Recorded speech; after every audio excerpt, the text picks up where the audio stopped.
Assalamualaikum warahmatullahi wabarakatuh.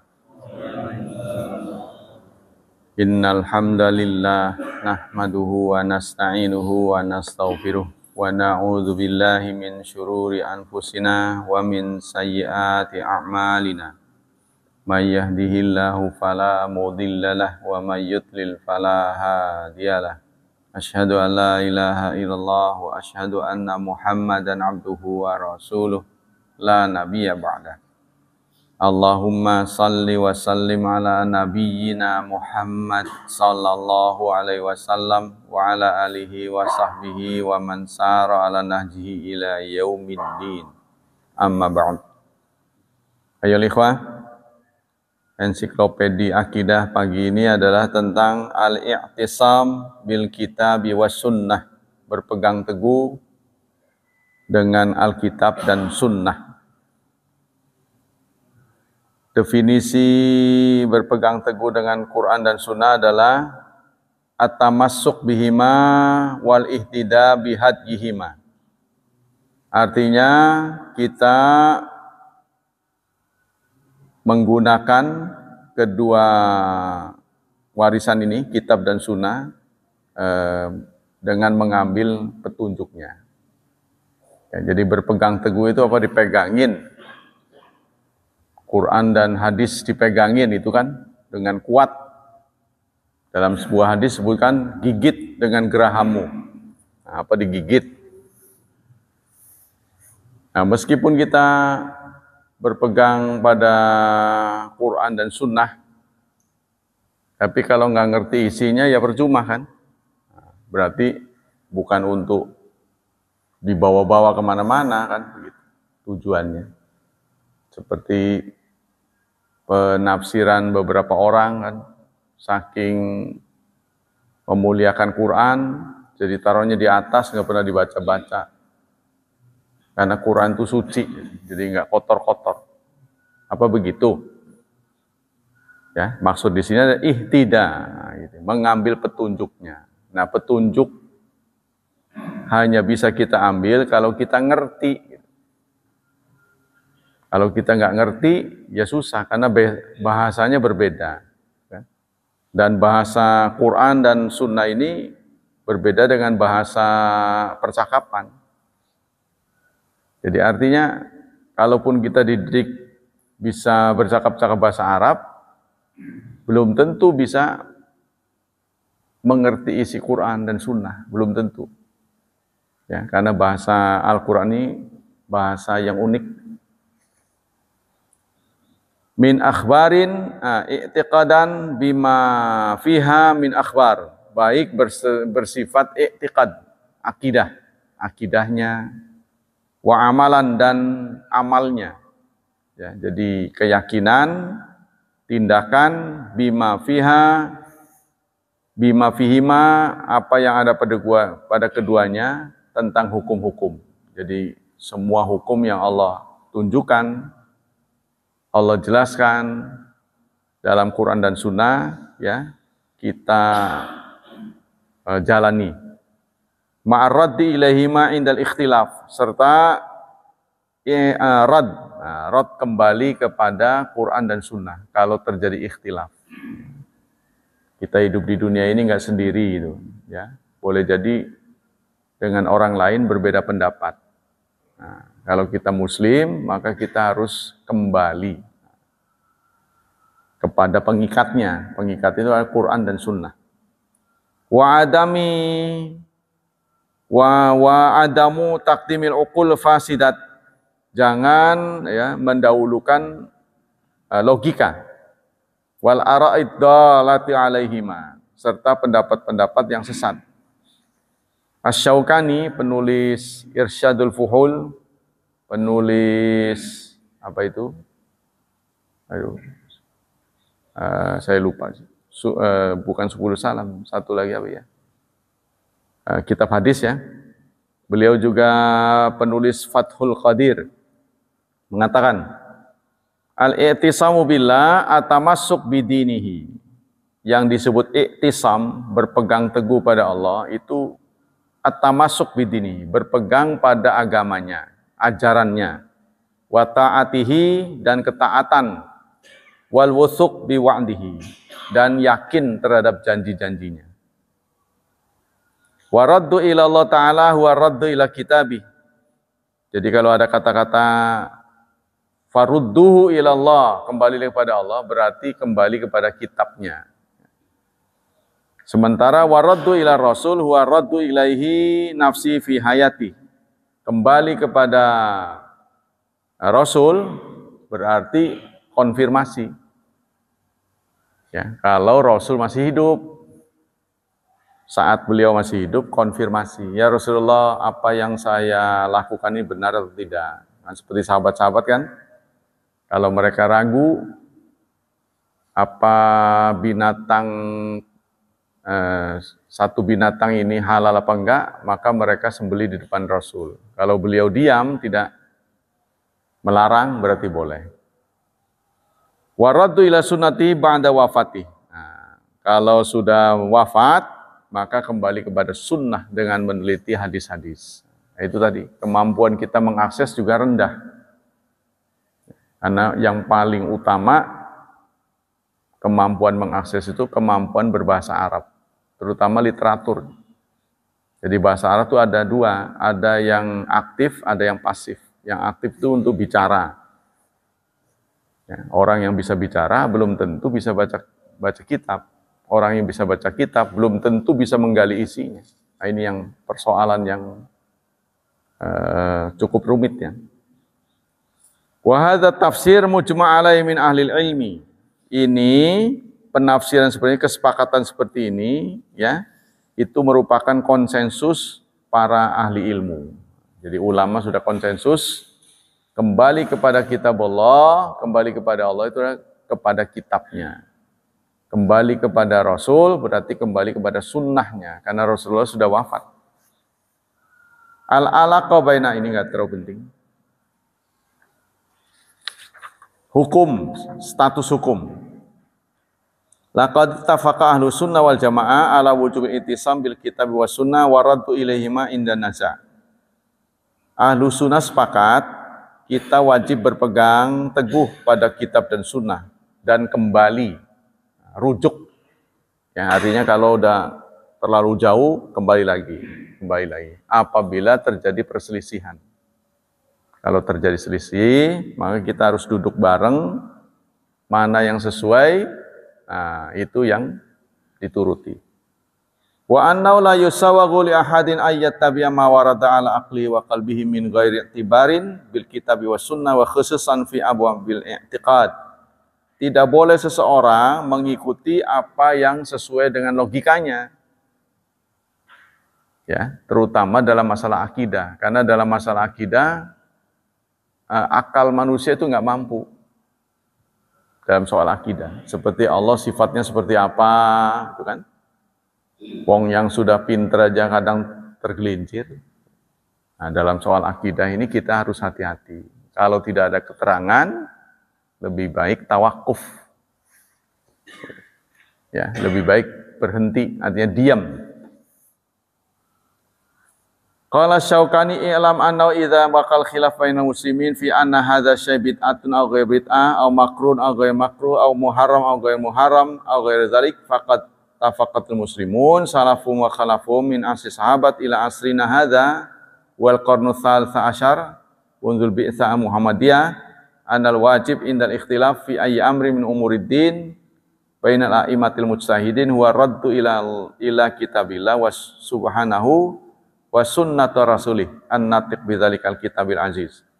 Ketahuilah, kalau terjadi perselisihan di kalangan kaum muslimin, ya, perselisihan dalam hal apa? Dalam hal ini bid'ah atau bukan, ini makruh atau bukan, haram atau bukan, dan lain sebagainya, maka ulama sepakat, yang salaf maupun yang khalaf, sepakat apa? Kembali kepada kitabullah wa sunnatu rasul. Dalam kembali ini harus ada modal.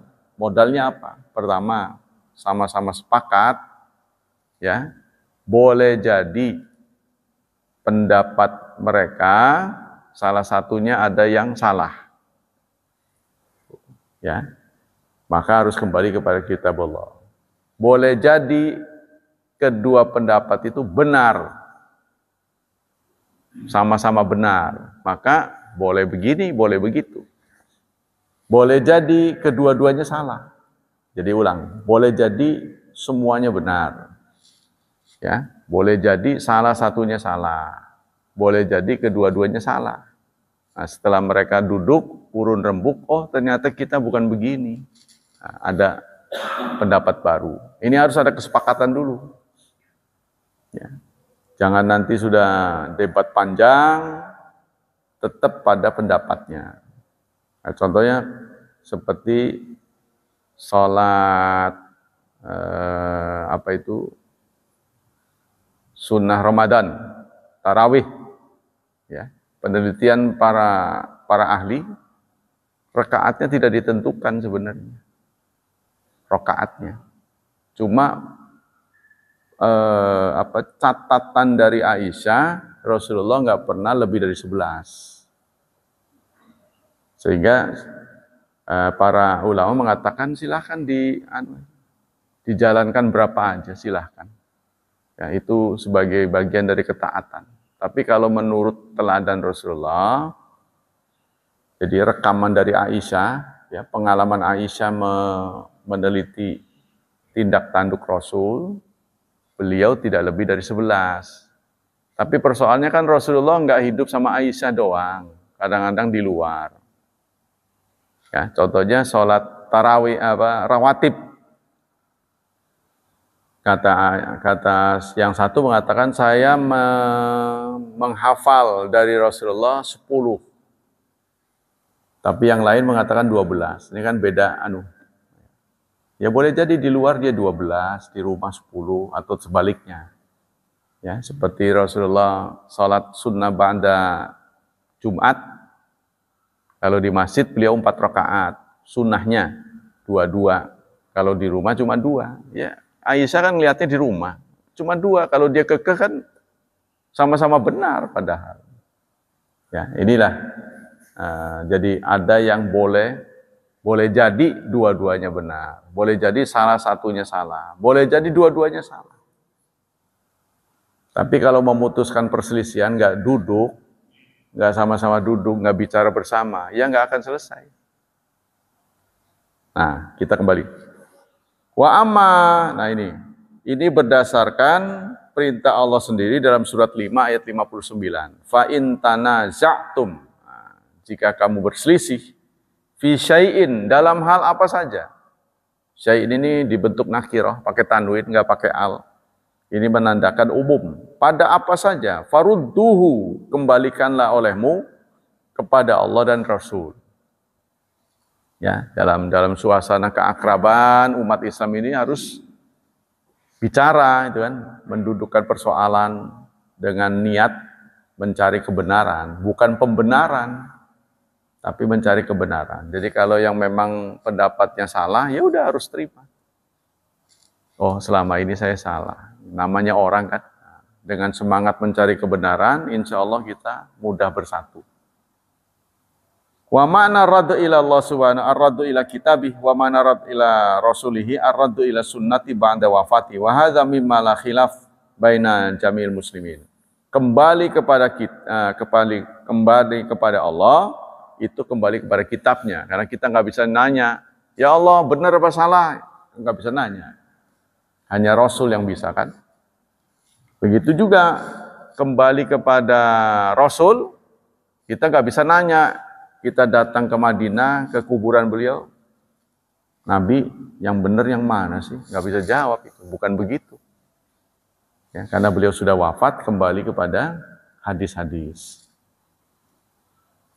Wa hadza mimma la khilafa baina jamil muslimin. Ini tidak ada khilaf di antara semua kaum muslimin. Nah, itu tadi saya sebutkan bahwa Quran itu 6.236 ayat. Ya, kalau kita mengkaji 10 ayat saja per minggu, maka akan selesai 623,6 minggu. 623 itu 10 tahun, saudara. Itu baru ayatnya saja. Kalau seminggu sekali 10 ayat, 10 ayat. Sementara kita ngaji aja seminggu paling 1-2 ayat. Ya. Bagaimana mau 10 ayat? Berapa minggu? Itu baru ayatnya. Belum hadisnya. Hadisnya berapa? Saya nggak tahu persis jumlahnya. Tapi kalau dilihat dari indeksnya, indeks Quran itu 1 buku. Indeks hadis itu 22 buku. Kurang lebih berarti segitu, 22 kali Quran. Ya, pasti itu hanya sebatas kutubus sittah. Kutub yang 6, kitab yang 6. Apalagi kalau dilebarkan lagi yang lain. Wah, tambah lagi. Nah, ini kan luar biasa banyaknya. Ya, jadi kalau kita menjadi orang yang senang baca buku, wah ini sangat asik. Kita menjelajah ya. Tapi itulah daya baca umat Islam ini menurut PBB itu 1/1000. 1/1000. 1000 orang Indonesia hanya 1 yang suka baca buku. Nah, itu kan. Padahal buku itu adalah guru yang paling ramah. Karena kapan saja dibuka dia nggak marah. Paling murah, paling mudah. Tapi ya itu, guru-guru saja dikasih kajian, ditawari kitab, harganya nggak seberapa, nggak kebeli-beli. Jadi ini amat rendah sekali tuh semangatnya. Beda dengan yang lain tuh, urusan dunia, urusan akhirat rendah sekali. Nah, kita harus melengkapi apa yang kita harus miliki hari ini. Ya, kita tergantung posisi kita. Kalau kita nggak ngerti, harus banyak ngaji. Apa boleh buat? Meskipun yang ngajar tuh belum tentu benar seperti saya. Ya, habis nggak ada lagi. Ya, mudah-mudahan benar sedikit, tambahnya sedikit, tambah lama-lama komplit. Jadi dari lebih baik sedikit daripada tidak sama sekali. Katanya itu saya lupa itu ada pepatah. Ma la yudraku kulluhu la yutraku kulluhu. Sesuatu yang tidak bisa dicapai semuanya, jangan ditinggal semua. Kalau saudara nggak bisa ideal seperti Rasulullah, sholat malam 11 rakaat, ya udah 1 aja. Nggak bisa di bawah 1, nggak ada di bawah 1. Setengah rakaat nggak bisa. 1 saja, jangan sholat 11, besok 3, besok 5. Lebih baik Anda 1 asar rutin. Nah, kalau udah nyaman, tambahin. Tapi nggak boleh terus-terus tambahin sampai 1000, karena Rasulullah sudah memberikan batas maksimal. Sebab pada dirimu ada hak, pada diri kita ini, jangan diforsir, harus istirahat. Baca yang lain, apa yang lain. Pada keluargamu ada hak, pada masyarakatmu ada hak, bagi-bagilah. Jadi bukan suatu sikap heroik. Dari Isya sampai subuh baca Quran, nggak kemana-mana. Itu saya tidak simpatik. Sehari-harinya begitu terus. Salah itu. Umat Islam nggak begitu-begitu amat. Ya, jadi Rasulullah sendiri nggak begitu. Jadi kan ada yang begitu. Disampaikan Syekh siapa itu, sholatnya 1000 rakaat. Terus yang dibaca apa gitu? Kira-kira mikir gitu. Dalam sehari selesai 10 kali baca Quran. Apa iya? Ngarang kali. Ada orang cerita mu'alaf. Wah, sehari 3 kali. Bohong. Kalau sampai bisa dibaca, minimal secepat-cepatnya orang baca Quran itu 4 hari, 3 hari. Khatam. Maksudnya kalau lebih cepat daripada itu, dia bacaan itu ngawur. Jadi kayak ngeranyam. Dari kali kita begitu, bisa begitu tuh. Pasti ini makhrajnya nggak benar. Ya nggak tartil. Padahal kan tidak tartil juga hukumnya haram kan. Jangan dikira baca Quran itu selalu membuahkan sunnah. Tuh. Ada sebuah hadis, kam qori'in min Quran wal Qur'anu yal'anu. Banyak membaca Quran tapi dilaknat. Nah, Quran itu bisa membawa laka wa alaika. Bisa menguntungkan kita, bisa mencelakai Anda. Kalau kita tidak membaca dengan baik, tidak menghormati dan sebagainya. Quran turun itu bukan sekedar untuk dibaca, bukan, tapi untuk dimengerti. Kenapa Quran itu turun? Buat saya ini apa manfaatnya? Harus dicari gitu. Nah itulah yang kita kaji dalam tafsir itu. Tafsir At-Tadabbur wal Bayan itu spesialis ya memetik pendapat-pendapat ulama yang bisa menjadi bahan renungan. Jadi buat direnungkan bukan untuk dibaca. Kalau baca mah tahfidz namanya. Nah, kita ini karena ini makan 10 lembar nih, waktunya tidak banyak, maka saya potong-potong.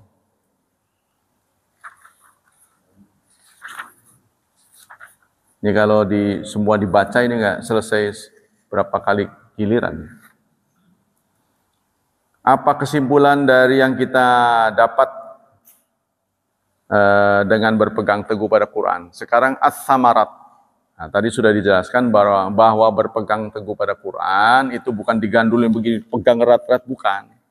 Atau digigit ya, nanti salah. Gigit pakai gerabah, digigit terus, bukan. Maksudnya dipelajari isinya. Nah, kita orang Indonesia, ini Arab, kan susah ini. Ada penghalang kan, maka kita harus terpaksa belajar pada yang ngerti. Nah, buahnya apa?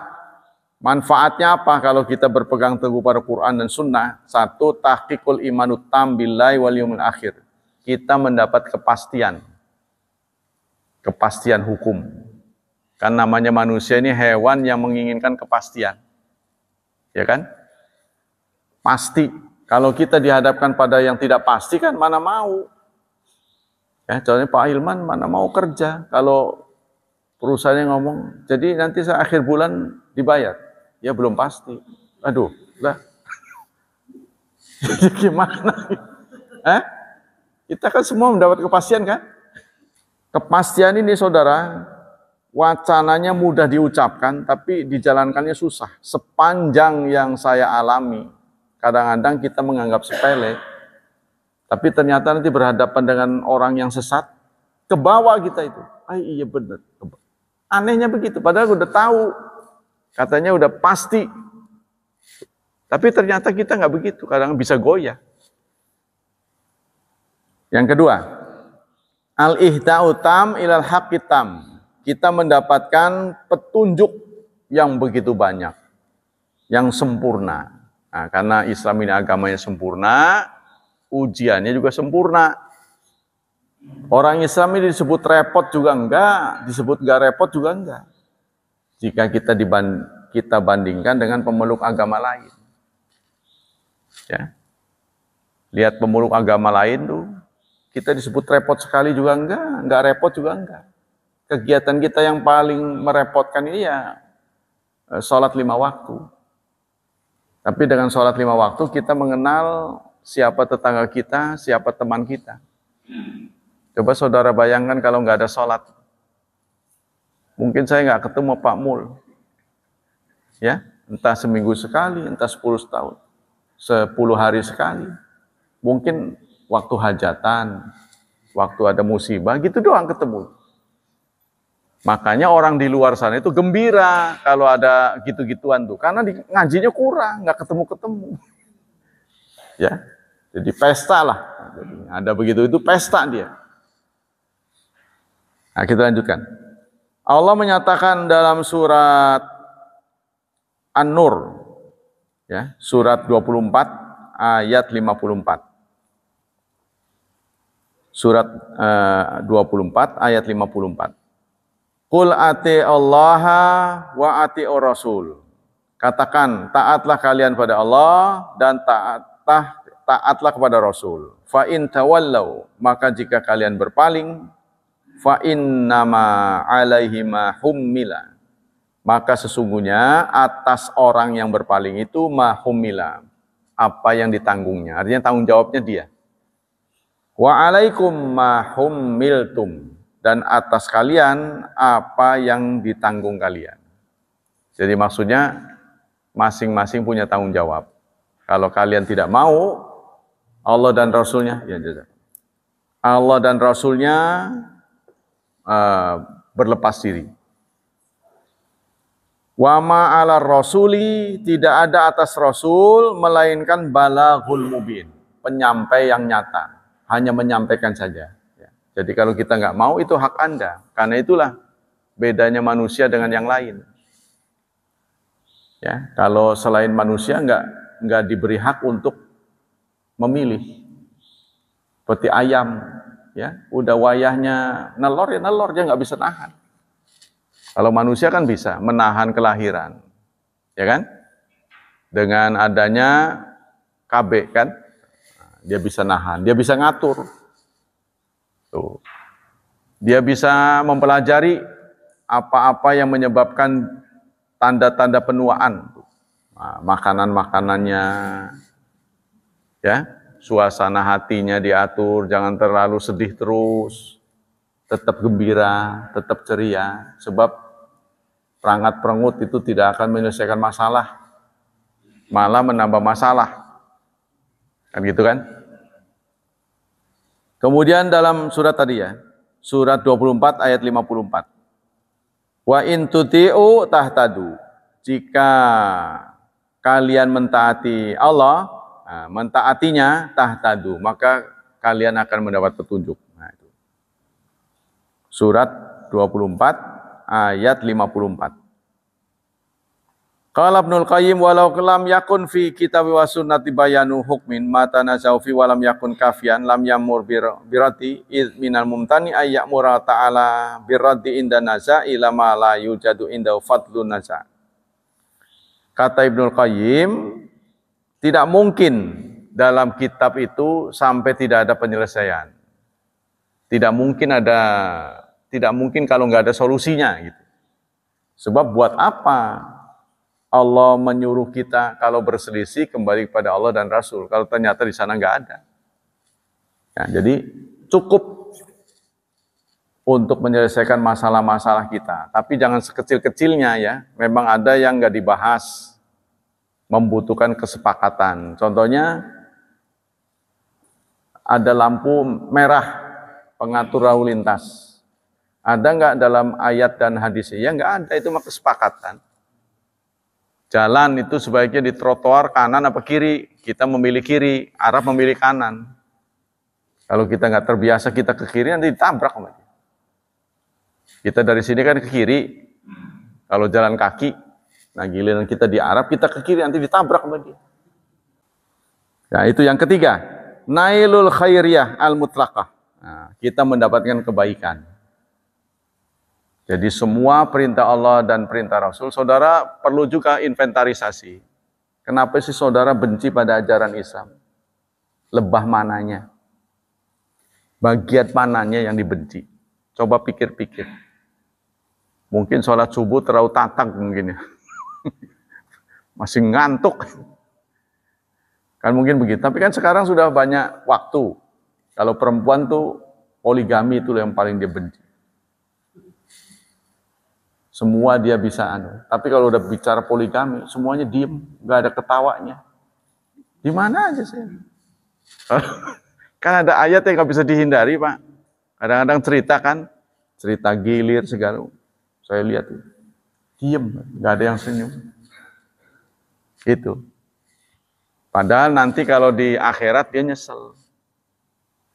Ketika manusia-manusia perempuan-perempuan dunia ini menjadi bidadari, dan itu terbaik di sana. Jadi nanti memang banyak bidadari, tapi bidadari yang berasal dari manusia itu bidadari yang terbaik dan tercantik. Terlalu sedikit nantinya.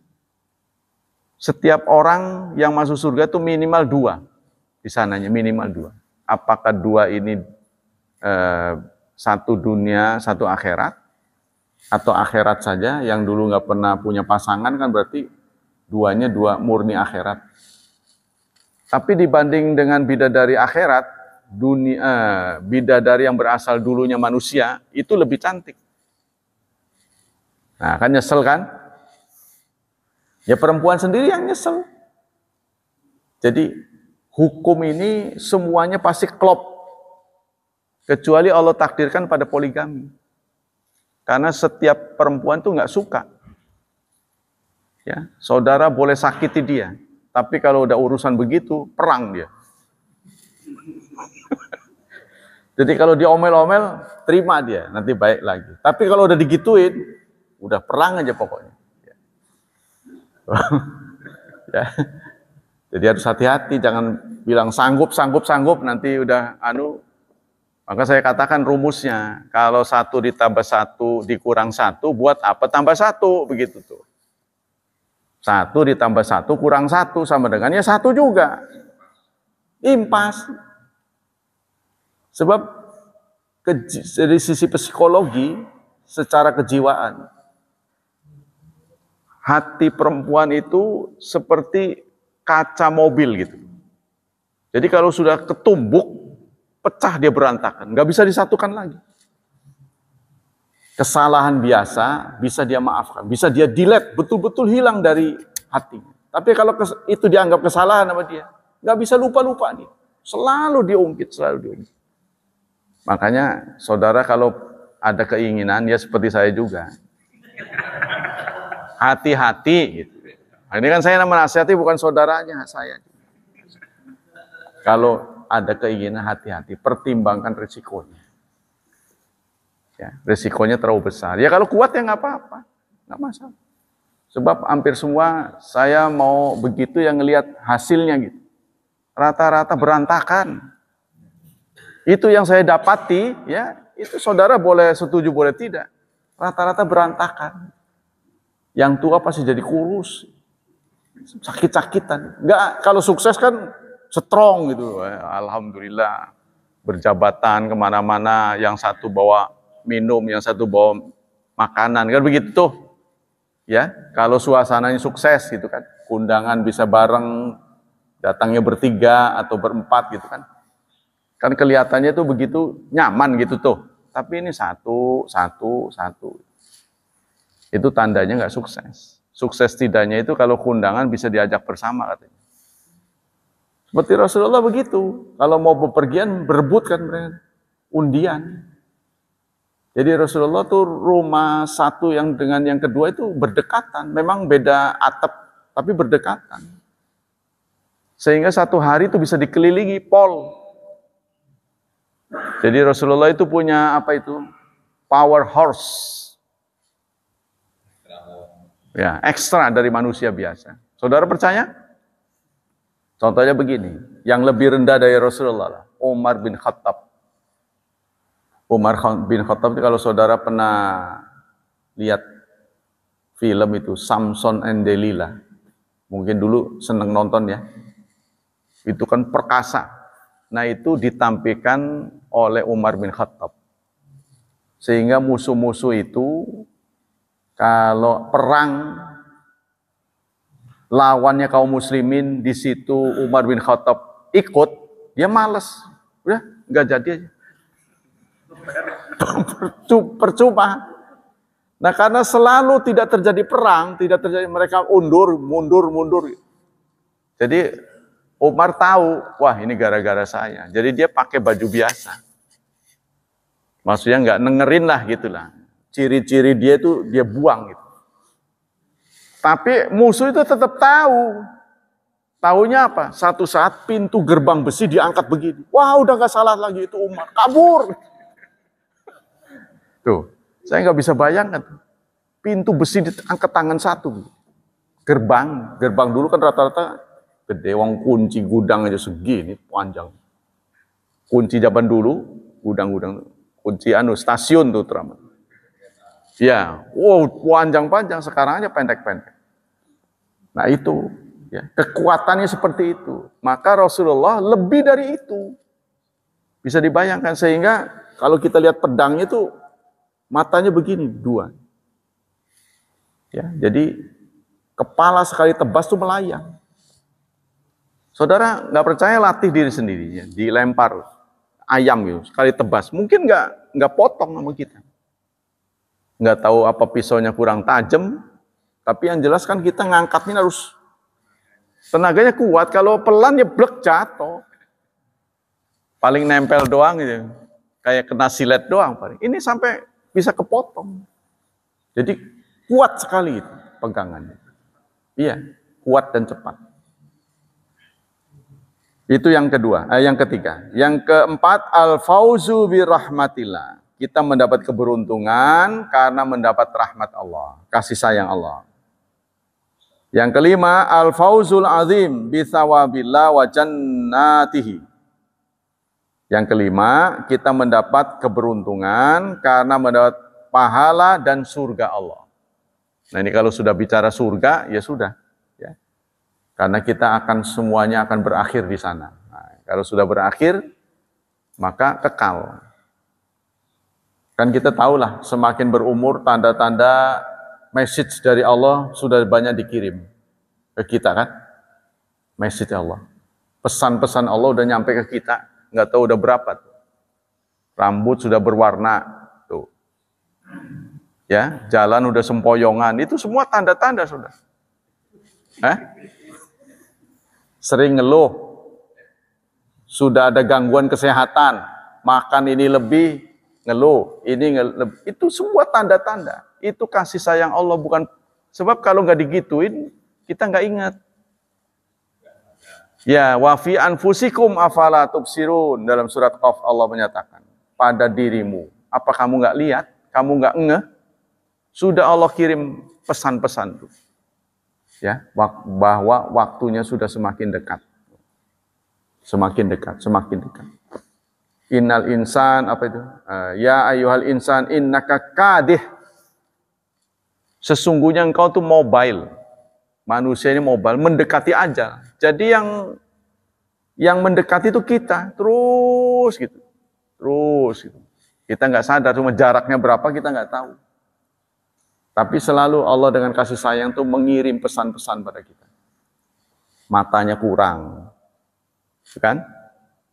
Begitu juga indera-indera yang lain serba kurang. Keluhan-keluhan kesehatan sudah kelejengan. Duduk nggak bisa kecuali di pangku. Kalau masih bisa tegak begini masih sehat. Tapi kalau udah sejam, wah, itu udah gangguan. Rasulullah bisa sholat 5 waktu dengan sekali wudhu. Nggak batalan. Di usia 50-an, beliau masih bisa begitu. Kita bisa nggak batalan. Sampai besok subuh lah. Wah, berapa jam saudara tahan? Nah itulah, kan kalau waktu dulu kan pasti lebih tahan daripada sekarang. Makin hari makin berkurang. Itu ya. Ayat yang kelima ini dalam surat 33 ayat 71. Wa may yuti'illaha wa rasulahu faqad faza fauzan 'azima. Barang siapa yang taat pada Allah dan Rasul, maka dia sudah beruntung dengan keberuntungan yang besar. Jadi taat pada Allah dan Rasul mendapat keberuntungan. Kemudian dalam surat 4 ayat 69. Wa may yuti'illaha war rasula faulaika ma'al ladzina an'ama Allahu 'alaihim.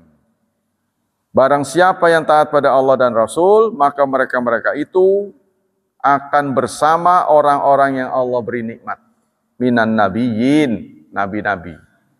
Wasiddiqin, orang-orang yang jujur. Wasyuhada, orang-orang yang mati syahid. Wassalihin, dan orang-orang yang saleh. Wa hasuna ulaika rafiqa. Sungguh indah pertemanan mereka. Nah ini ya. Nanti kita akan berteman, berjumpa lagi di alam akhirat.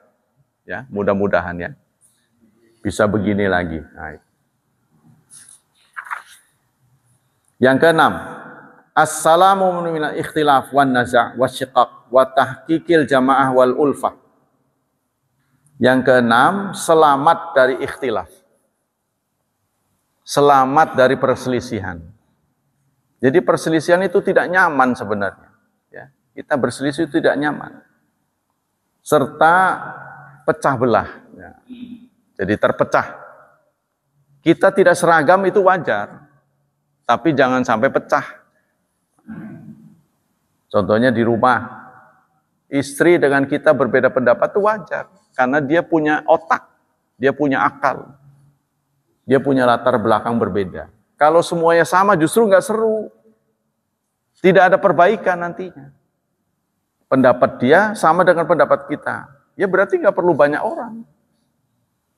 Ya, makanya ada dinamika ya, istilahnya itu. Ada warna karena kita berbeda. Inilah yang membuat kita berkreasi terus. Karena orang punya pikiran, wah mesti begini. Ya. Kalau ada pikiran baru itu ditutup, kita halangi atau kita bungkam, maka tidak ada kemajuan. Ya, contohnya anak mengkritik kita, boleh jadi kita yang salah. Makanya kita harus duduk, kita mikir. Bapak galak sih. Hah? Galak? Perasaan enggak deh. Ya kita duduk. Oh berarti kita, apa yang dimaksud galak? Apa kata-kata, narasinya, atau volumenya? Ya, ini kita demi kepentingan bersama. Sebab nanti akan mengarahkan pada nyesel nanti kalau ternyata apa yang kita lihat berbeda. Yang keenam itu ya. Allah menyatakan dalam surat Al-Anfal, surat 8 ayat 46. Wa ati Allaha wa rasulahu wa la tanaza'u. Taatlah kalian kepada Allah dan taat pada Rasul dan janganlah berselisih. Fatafshalu, maka kalian akan tafshalu. Tafshalu itu akan lumpuh. Ya, wa tadhhabari hukum, dan akan hilang karismamu. Nah, kalau kita bersatu ini kan ditakuti. Nah, memang ada orang yang benci Islam itu membuat kita pecah-pecah, dipecah. Tapi kalau kita bersatu, mereka ngeper gitu loh. Tapi karena kita nggak bersatu inilah ya menjadi celah buat musuh, buat orang yang benci Islam untuk mengurangi harkat kita, martabat kita. Wasbiru, bersabarlah. Innallaha ma'as sabirin. Sesungguhnya Allah bersama orang-orang yang sabar. Dan banyak lagi. Yang ketujuh, assalamu minal fitan wal azabil alim. Kita akan selamat dari fitnah dan azab yang pedih. Allah berfirman dalam surat 24 ayat 63. Falyahdzaril ladzina yukhalifuna an amrihi an tusibahum fitnatun aw yusibahum adzabun alim. Hendaklah takut orang yang berselisih dari urusan Allah, ya, takut apa? An tusibahum. Fitnah akan menimpa mereka. Jadi kalau kita semangat tidak bersatu, kepengen beda sendiri, kepengen bertengkar, semangatnya begitu, bukan semangat damai, maka tunggulah fitnah dari Allah. Jangan? Kita nanti tidak akan mendapat saksi-saksi yang baik. Kalau kita punya teman yang baik, kita punya tetangga yang baik, insya Allah di akhiratnya kita baik. Sebab dari mereka lah nilai kita didapat. Nanti Allah akan tanya, bagaimana pendapat Anda tentang si A? Itu akan tanya yang kenal, nggak mungkin orang yang nggak kenal ditanya. Saya nggak kenal Pak, kan kamu kan tetangganya, betul. Bagaimana? Nah, nanti dia ada yang tentang ihsan. Dengan apa saya bisa mendeteksi bahwa ya saya sudah berbuat baik? Begitu seorang sahabat bertanya. Anda dianggap berbuat baik kalau tetangga Anda berpendapat Anda baik. Tuh, dalam sebuah hadis. Jadi sejauh mana saya bisa mendapat kepastian bahwa saya orang baik? Kalau Anda tanya pada tetangga, orang tanya pada tetangga tentang Anda, maka tetangga itu mengatakan Anda orang baik. Berarti Anda baik. Tuh kan? Ya kan? Berarti penilaian dari orang-orang sekitar itu. Tapi kalau kita bawaannya kepengen bermusuhan terus, ya pokoknya pengen beda lah. Bedanya itu karena enggak kadang-kadang kehadiran kita tidak diaku, jadi kita membuat ya suatu kegiatan yang membuat orang beda gitu. Pengen tampil beda. Nah, ini tidak benar. Beda dalam hal-hal yang tidak dibolehkan. Nah, itu sampai pecah. Ya, akhirnya ini di sana, itu di sana. Seperti kita ini, berbeda masjid ini rugi sebenarnya. Ruginya di mana? Karena kalau bersatu, Allah lebih cepat mengabulkannya. Kalau saudara merasa, kok akhir-akhir saya doanya kurang, ya mungkin teman-teman kita kurang di sini.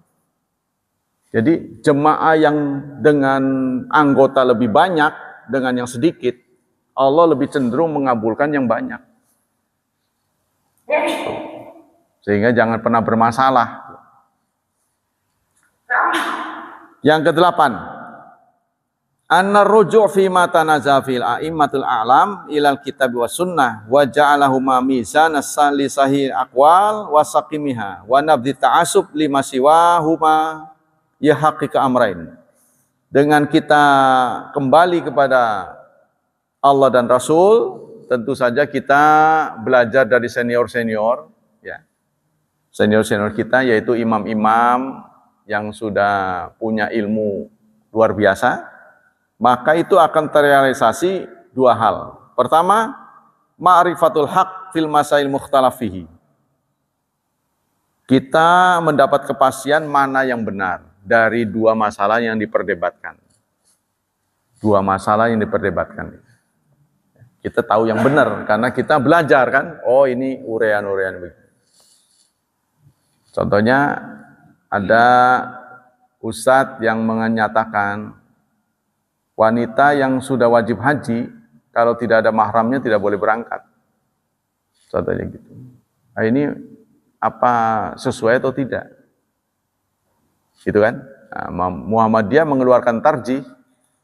Suasana di zaman Rasulullah dengan sekarang berbeda. Karena waktu itu kan pengamanannya kurang. Kalau sekarang itu kan pengamanannya sudah ketat. Dan kita berangkat nggak ada yang sendiri begini. Nggak ada kan sendiri begini. Karena sama temannya sudah dikenal baik. Kemudian terorganisasi, dicatat. Ya, kalau sampai dalam suasana ngumpul kurang satu aja kan, segera panitianya tahu kan. Contohnya harus kumpul lagi, kita yuk ziarah ke satu situs apa gitu. Tanim contohnya. Memang di sana boleh urusan masing-masing, tapi begitu mau pulang kan dihitung lagi. Loh, kok kurang satu? Nah, ini kan bentuk-bentuk pengamanan.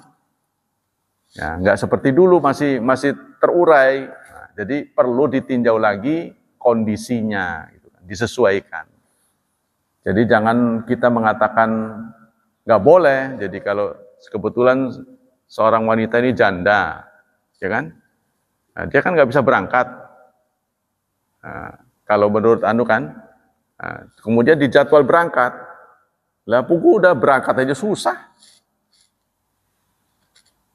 Terus difatwakan tidak boleh, ini kan jadi masalah. Nah, itu ada hadisnya bahwa tidak boleh seorang wanita musafir lebih dari 4 hari tanpa mahramnya. Nah, ini perlu ditinjau dulu. Kondisi seperti apa.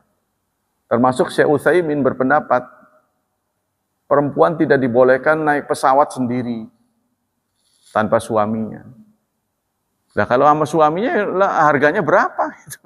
Contohnya kalau pulang-pulang itu, ya kan? Susah. Nah, ini makanya harus, dari sisi keamanan ini perlu ditinjau. Inilah tarjih. Tapi baru belum lama ini Muhammadiyah mengeluarkan tarjih rokok itu haram. Baru-baru ini, dulu mengerokok terus itu. Nah, belum lama ini mengeluarkan tarjih sehingga seluruh fasilitas Muhammadiyah tidak boleh ya kelihatan ada orang yang merokok. Tidak boleh menggunakan fasilitas Muhammadiyah. Contohnya kalau mau merokok keluar dari Muhammadiyah. Di lingkungan Muhammadiyah maksudnya. Ya, kalau masih di zona Muhammadiyah, dia nggak boleh merokok. Itu paling itu yang dia bisa lakukan. Fatwanya sudah keluar. Jadi dulu kan orang Muhammadiyah itu jangankan orang biasanya, gurunya aja merokok. Nah, tapi sekarang sudah keluar itu karena dilihat madaratnya, manfaatnya tidak ada. Jadi manfaatnya tidak ada, mulus madarat. Maka mereka merilis itu dengan memberikan catatan siapapun yang terlibat di Muhammadiyah tidak boleh merokok. Begitu juga di zona-zona ya yang dikuasai Muhammadiyah tidak boleh ada merokok. Jadi kalau mau merokok dia harus keluar. Paling sebatas itu, ya kan? Karena negara ini bukan negara Islam, jadi kita nggak bisa mematok orang nggak boleh merokok, itu nggak bisa. Paling dia kuasai. Nah kita juga harus begitu. Di rumah saya tidak boleh merokok, boleh saja. Tapi kalau di luar ya kita nggak boleh lah, urusannya dengan polisi. Karena dulu itu pernah kejadian, ada dosen yang diperbantukan. Begitu ada mahasiswa merokok, langsung dicabut rokoknya, terus ditabok. Dosen ini dosen bantuan dari Mesir, dari ada apa kerjasama gitu. Waktu itu dekan saya, orang Aceh, dia nggak merokok, tapi dia sidang dosen itu, dan dia kembalikan ke negara. Sebabnya apa? Dia bilang begini, darah kebangsaan saya mengalir. Begitu melihat bangsa saya ditambok. Gitu. Ngerti nggak?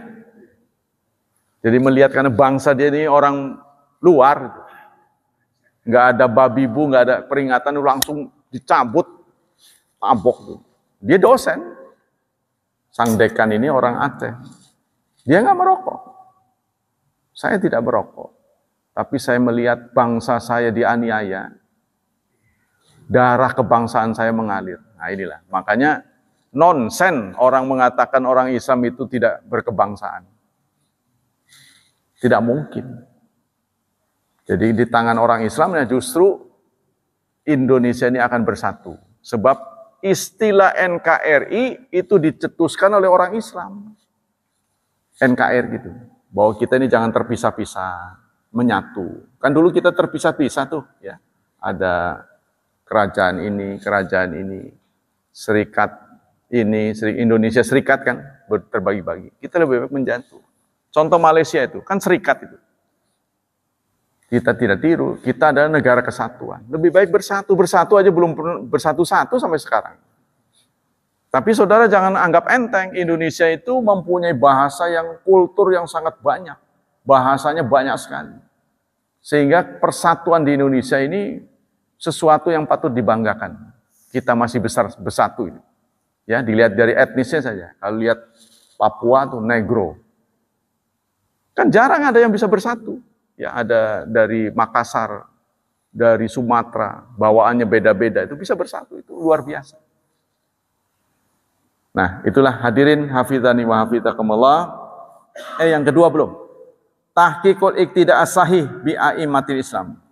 Jadi dengan kita benar ya, rujuk kepada Allah dan Rasul, maka akan tercipta dua hal. Satu, mendapat kepastian jawaban dari yang diperselisihkan, yang benar yang mana. Yang kedua, kita mendapat kepastian ya, contoh yang benar. Kalau tadi nilai yang benar ini, terus kita mendapat contoh iqtida bi a'immatil Islam. Jadi kita tentram karena ada kepastian. Oh, apa yang saya lakukan sudah sesuai dengan apa yang dicontohkan oleh Rasulullah. Wallahu a'lam bishawab. Ada yang bertanya sampai di sini? Wadrib lahum mathalan ashabal qaryah, gitu kan? 14. Tadi kita lihat tafsirnya. Hina arsalna ilaihim awalan rasulaini liyad'uwahum ila tauhid ila wa ibadatihi fakadzabu hadaini rasulain faqawainahuma bir. Ya, inna nahnu salasa ilaikum mursal. Oh, di sini enggak disebut enggak disebut siapa rasulnya. Coba yang lain. 14. Jadi satu tafsir dengan tafsir lain itu kadang-kadang lengkap, kadang-kadang dia sekedarnya. Ini yang membuat kita nggak bisa berpegang pada satu tafsir. Idja ahal mursalun id arsana Qawaina bi tsalitsin fasaru salasatan rusul itana minallah wa iqamatul hujjah bi rasul faqalu lahum inna ilaikum mursalun. Ini juga nggak disebut. Nanti saya cari siapa sampai dikuatkan dengan 3 rasul. Jadi sekali dia nggak percaya, 2 kali tetap mendustakan, sampai dikirim 3 kali. Nah, ketika mereka tetap mendustakan, maka sudah saatnya turun azab. Karena ngeyel terus kan. Qalu ma antum ila basyarum misluna. Mereka berkata, tidak lain kalian ini adalah basyar seperti kami. Kalian adalah manusia seperti kami. Wa ma anzala rahmanu min syai'in. Allah tidak menurunkan sesuatu pun. In antum ila takdzibun. Tidak lain kalian ini adalah berdusta. Ini secara logika tuh begini, Pak Mas. Wahyu yang disampaikan oleh Rasul tidak disaksikan oleh siapapun. Sehingga mereka katakan, kamu ini bohong. Karena mereka tidak bisa menyaksikan. Kalau kamu nggak percaya nih, tunggu. Tuh Jibril datang tuh. Nah, contohnya gitu kan. Ini nggak ada yang tahu. Jadi Jibril itu hanya turun kepada Rasul yang bersangkutan. Nah setelah wahyu diterima, baru dia beritahu, ini saya barusan turun wahyu. Tapi prosesnya itu orang nggak tahu. Nah ini sehingga sulit dipercaya, kamu aja yang ngarang gitu kan. Gitu tuh. Nah itulah yang terjadi. Nanti saya periksa lagi dalam buku yang lebih besar. Ada lagi pertanyaan? Surat 36 ayat 14 ya. Tafsir nanti. Baiklah, kalau tidak ada, demikianlah kajian pagi ini. Semoga Allah Subhanahu wa taala melimpahkan pahala yang berlipat ganda untuk kita. Semoga Allah berkenan menjaga dan melindungi kita dari wabah dan fitnah. Semoga Allah berkenan mencerahkan masa depan putra-putri kita, senantiasa membimbing mereka menjadi generasi yang mendapat hidayah. Subhanakallah wa bihamdik asyhadu an la ilaha illa anta astaghfiruka wa atubu ilaik. Wassalamualaikum warahmatullahi wabarakatuh.